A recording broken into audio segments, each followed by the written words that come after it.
Good evening and welcome to the B-Movie Den. My name, as always, is Gary. And... Wait. Wait. Wait.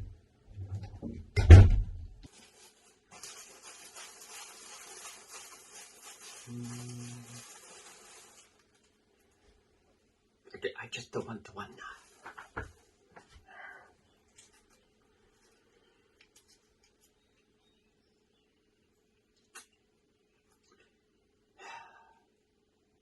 Space truckers.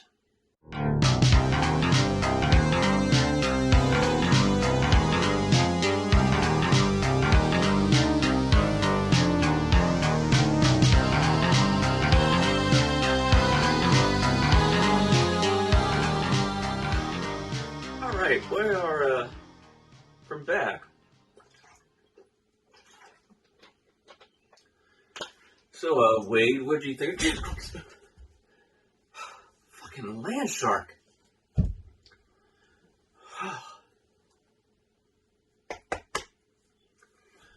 Okay, so, Wade brought a friend.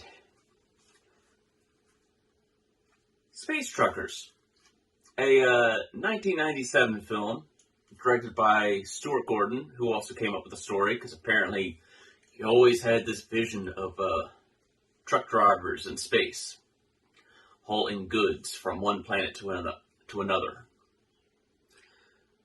And so he, got a producer behind him, got $25 million for this movie.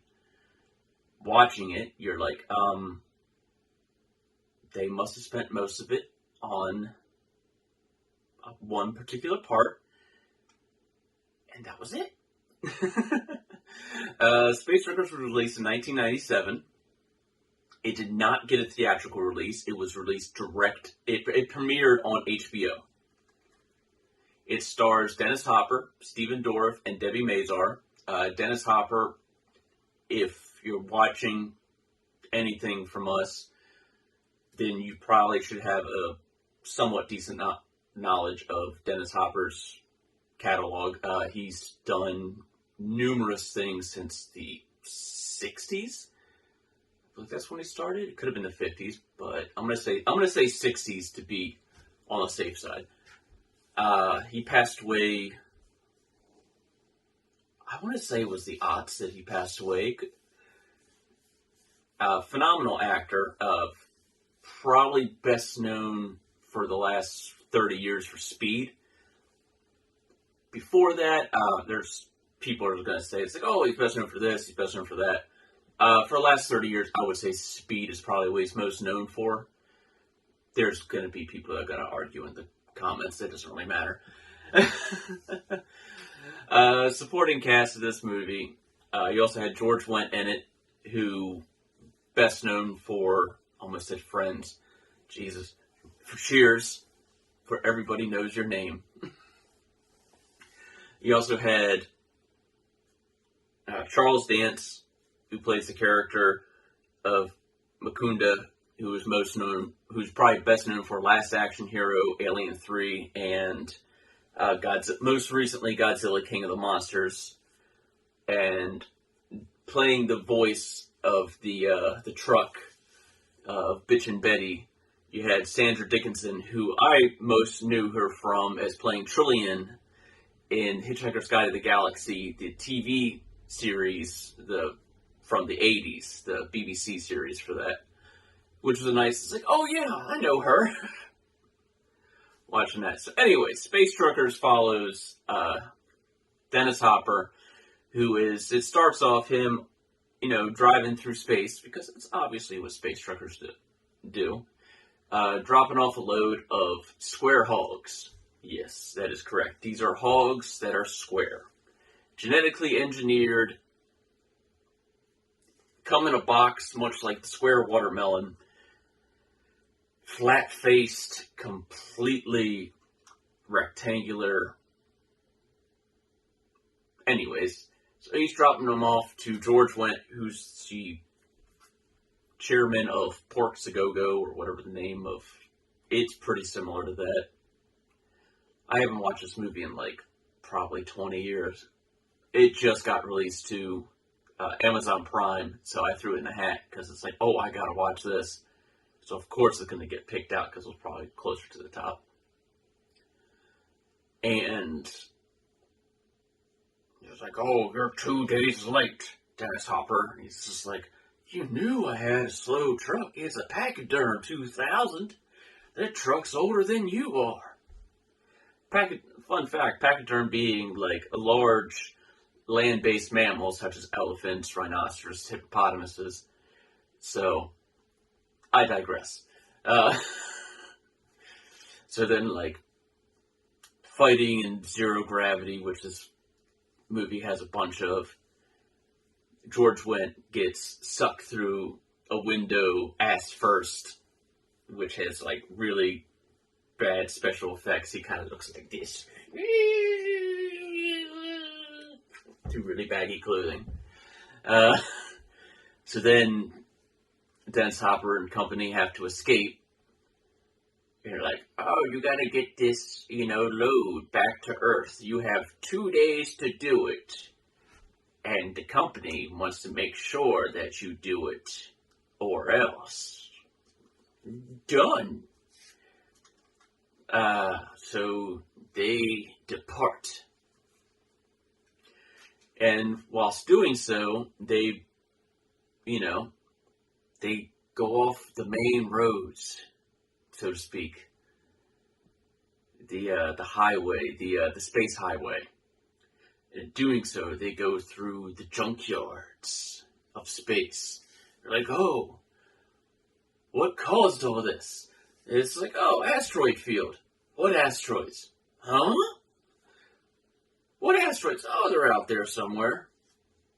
And then the, bitchin' Betty, the computer, is just like, there's an asteroid belt ahead. And it's like, don't make me turn you off, Betty. You must be going crazy again. And they're just like, no, it's detecting an asteroid field. So there's like, I don't see anything. And then there's a glimmer. They're like, it's black rock. It's like, what the hell is black rock? It's just rocks that are black that blend in with the blackness of space. So then they've got to dodge it, much like a dodgeball. Because if you can dodge a rock, you can dodge a ball. Yes, I know that's not the line. But of course, what's a space movie without a little fear? They get hit by a rock. So then we get to the next part, where, of course, space pirates. So they find out these have these mechanized space robots, which were created by the company. Who's the company? They're the company. That's all you need to know. We don't talk about the company. We just know that the company is the company. And these mechanized robots are basically indestructible. They are 5-10 years ahead of everything else in the universe. And they can't be destroyed by conventional means. They have to basically be burned by rocket fuel or stopped by this little remote that only like one person has.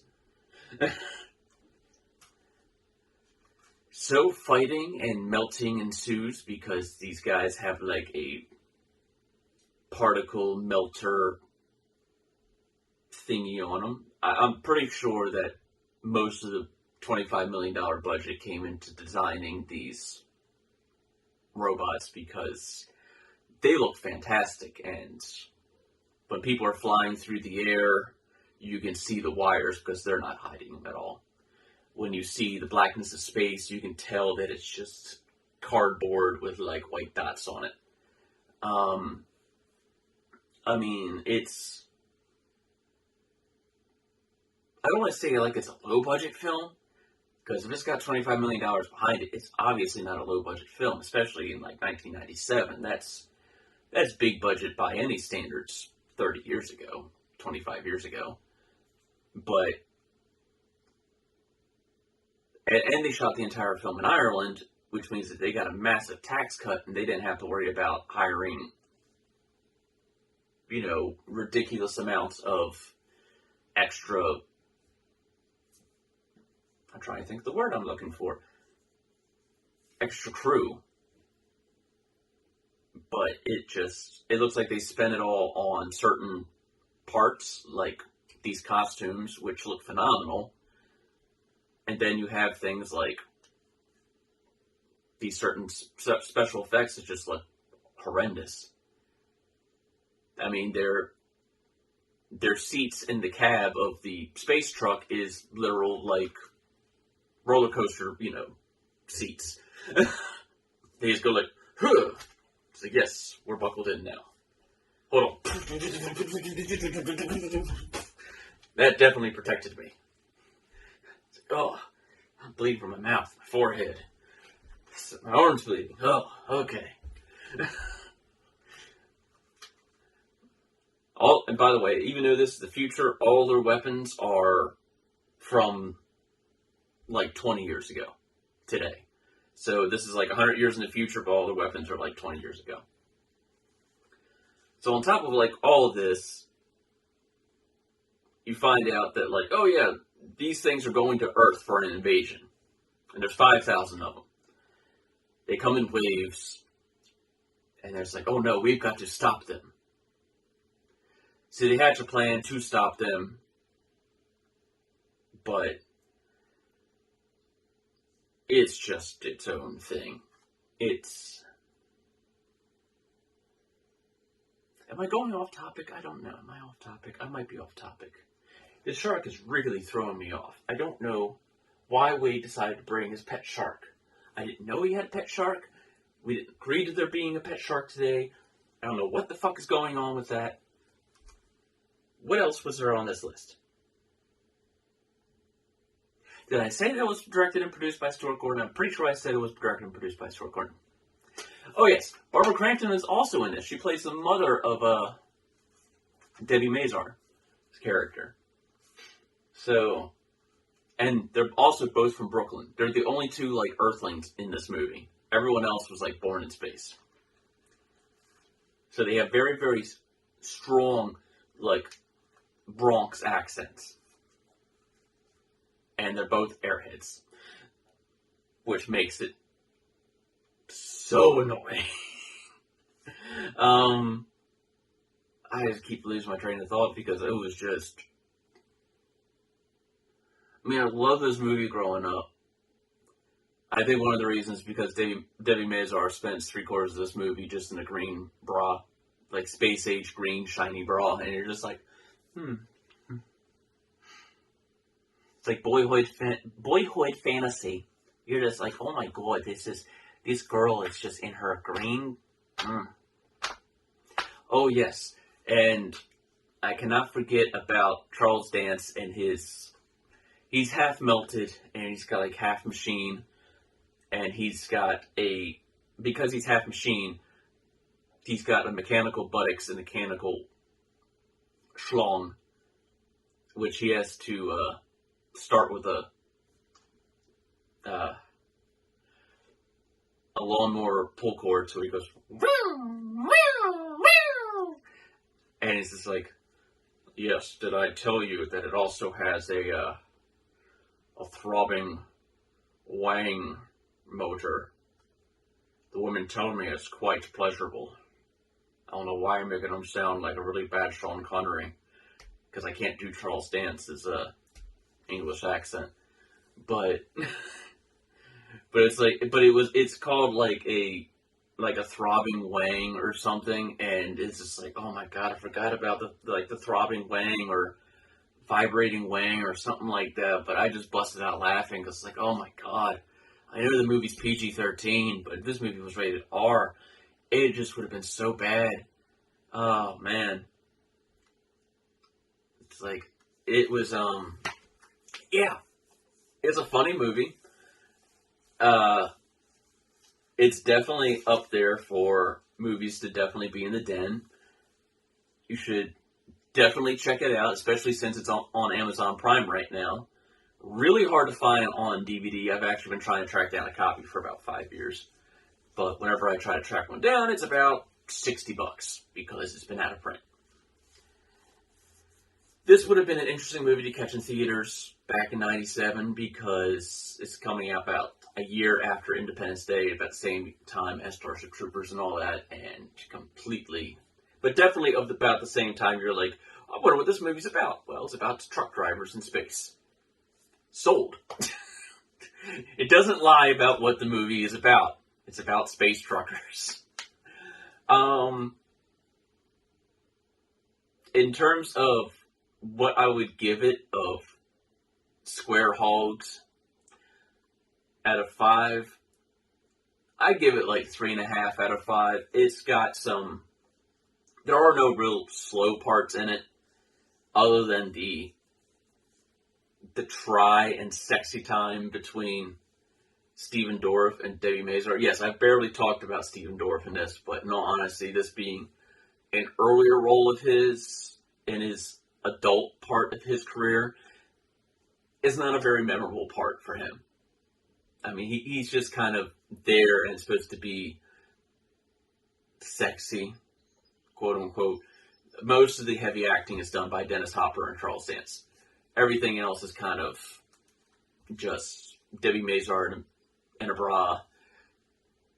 Stephen Dorff is shirtless because of plot. You have to watch the movie to figure out the plot. I'm not going to give away the entire movie, because if I give away the entire movie, then, well, what's the point of giving away this? But yeah, I would say check it out and enjoy yourselves. Prepare for some bad time. Have some space beers while you watch it. Enjoy yourself a square pig pulled pork sandwich. And don't get sucked out of any holes while you're, enjoying it.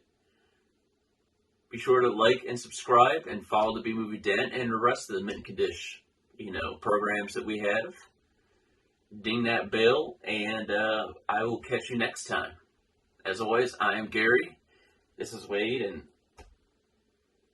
whatever the hell his pet shark's name is. Bye.